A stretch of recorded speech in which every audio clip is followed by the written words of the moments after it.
The Boston detail is actually a fascinating piece of 19th century sports business history.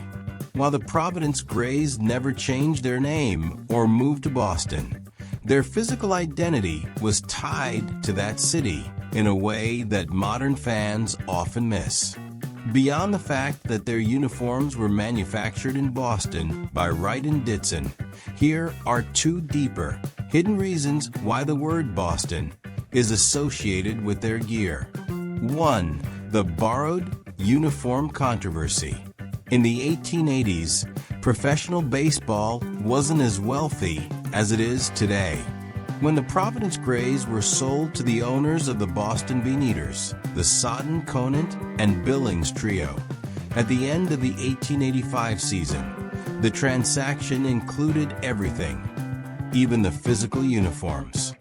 Because the Grays had some of the highest quality steel gray wool uniforms in the league, thanks to their deal with Wright and Ditson, those uniforms were essentially inherited by the Boston organization. In the years following the Grays' collapse, you would often see players in the Boston system wearing leftover Providence gear or modified versions of it.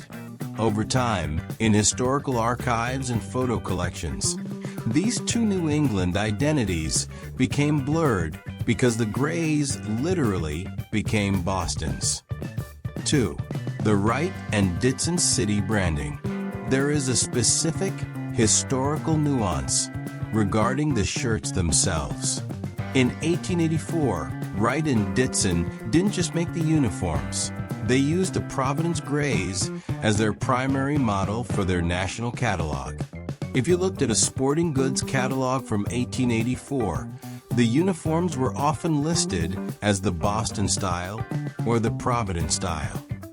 Because Wright and Ditson was a Boston-based company, their shipping crates and the internal labels of the jerseys prominently displayed Wright and Ditson Boston. For a player putting on that shirt every day, the most prominent city name they saw on their equipment wasn't Providence, it was the Boston of their manufacturer. 3. The New England Championship confusion.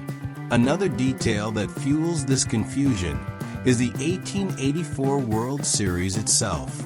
Since it was the first time the NL and AA champions met, the press often referred to the Providence Grays as the representatives of the New England region. Because Boston was the hub of New England, several contemporary newspapers, especially those outside of the Northeast, would occasionally and incorrectly refer to the team as the Boston area champions, or simply group them with their more famous neighbors. In summary of the Boston shirt connection, the shirts were made by Wright and Ditson of Boston. The team's assets, including gear, were bought by the Boston NL Club in 1885. The internal tags and equipment bags were branded with Boston due to the supplier. It's a classic case of how the business side of the game, manufacturing and ownership, can leave a ghost of a different city on a team's history.